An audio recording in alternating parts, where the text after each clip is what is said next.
Et vous ne pouvez pas dire j'ai beaucoup de vues mais j'ai pas de vente alors que je fais tout bien. Non, c'est pas possible. Si vous avez des vues mais pas de vente, c'est qu'il y a quelque chose qui va pas. C'est que vous faites quelque chose qui ne va pas.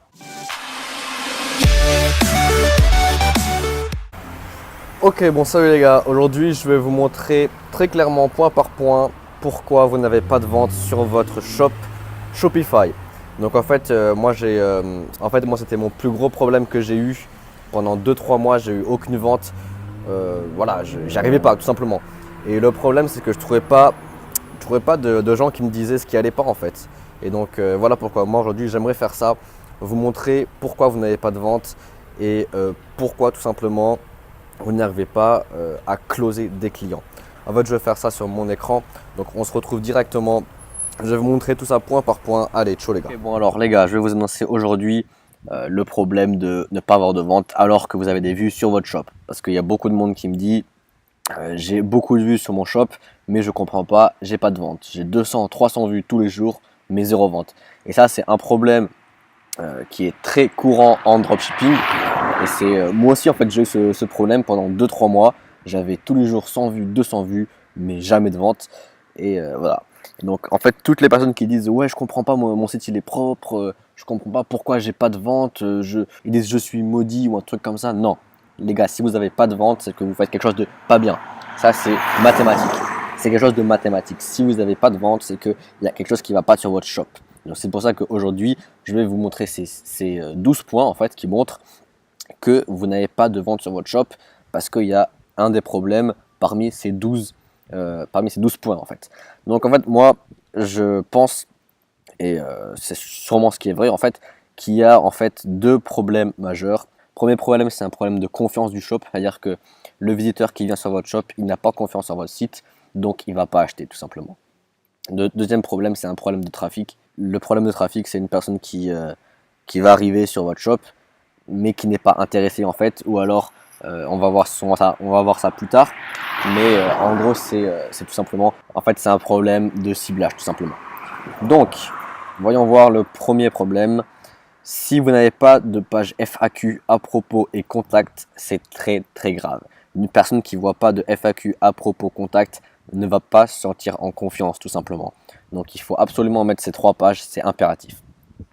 Deuxième point, en fait, c'est le problème de collection. Si vous avez simplement des produits qui ne sont pas listés dans une collection, ça ne va pas faire pro du tout.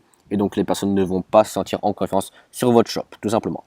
Troisième problème, voilà, les couleurs qui ne sont pas en harmonie avec votre niche. Alors, qu'est-ce que ça veut dire ça?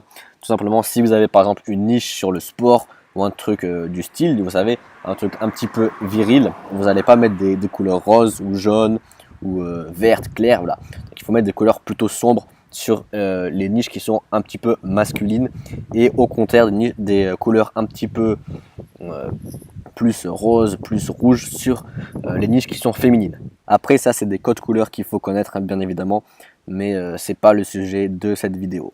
Donc quatrième point, c'est la fiche produit qui est trop longue. Il faut savoir que si vous avez une fiche produit trop longue, les personnes ne vont tout simplement pas lire et vont trouver que c'est de l'arnaque. Donc voilà. Cinquième point, après ça c'est pas obligatoire, mais il faut une vidéo sur votre fiche produit pour tout simplement que le prospect comprenne à quoi sert le produit, comment il marche, comment il est, les dimensions plus ou moins. Donc voilà, comme ça il se fait une idée un petit peu de ce qu'est le produit. Sixième point, les images qui ne sont pas de bonne qualité. Si vous prenez des images d'AliExpress, c'est pas bon du tout parce que les images d'AliExpress ne sont pas de haute qualité. Donc ce que je vous conseille, c'est soit vous achetez un produit directement et vous prenez les images vous-même, soit vous trouvez ça sur internet et vous trouvez des images vraiment de haute qualité. Hein. Donc voilà pour le premier point de la confiance du shop. Il faut remplir toutes ces conditions, il faut en fait ne pas avoir tous ces problèmes-là pour que votre client se sente, enfin que votre prospect se sente en confiance sur votre site.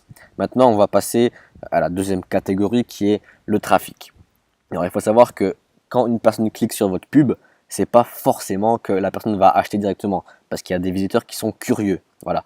Et donc, il faut savoir qu'une personne qui va sur votre site ne va pas se dire ah ouais, je vais acheter ça directement. Non, c'est pas possible. Il y a des personnes qui veulent juste savoir ce que c'est le produit, qui veulent juste en connaître plus sur le produit, mais qui vont pas acheter.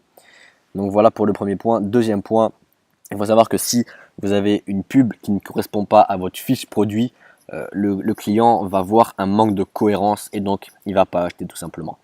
Ensuite, là, c'est en fonction du prix. Il faut savoir que si le prix est trop élevé, le client ne va pas acheter. Et si le prix est trop bas, le client ne va pas acheter parce qu'il va croire que c'est de l'arnaque.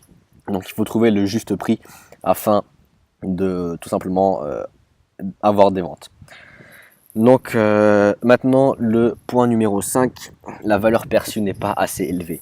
En fait, qu'est-ce que ça veut dire ça? Ça veut dire que le client va voir votre produit, va voir ce que vaut votre produit et va voir le prix. Et quand il voit le prix et ce que vaut le produit, il va se dire ça vaut pas le coup que je l'achète parce que la valeur perçue n'est pas assez élevée.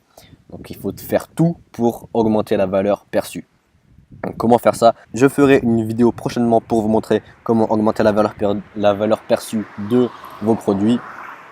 Donc ça, on verra ça plus tard.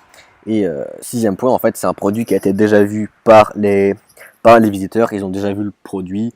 Si ça se trouve même, ils l'ont déjà, mais ils aiment bien cliquer sur la pub, tout simplement pour voir un petit peu ce que ça donne. Voilà. Donc voilà, les gars, c'est les 12 points. Si vous respectez ces 12 points, si vous ne faites pas les 12 erreurs qu'il y a là, il n'y a pas de raison de ne pas avoir de vente. Parce que c'est très mathématique. Les ventes, c'est très mathématique. Et vous ne pouvez pas dire j'ai beaucoup de vues mais j'ai pas de vente alors que je fais tout bien. Non, c'est pas possible. Si vous avez des vues mais pas de vente, c'est qu'il y a quelque chose qui ne va pas. C'est que vous faites quelque chose qui ne va pas. Donc il faut bien regarder cette liste, bien corriger tout ça et vous aurez des ventes, c'est sûr. Bon les gars, c'est tout pour cette vidéo. Si vous avez besoin de cette liste, je la mets sur mon blog. Donc vous aurez juste à la prendre sur le blog et puis regarder ces 12 points. Et puis voilà, tout simplement, vous l'aurez cette liste. Donc sur ce les gars, je vous dis à plus tard. On se retrouve prochaine vidéo. Ciao les gars.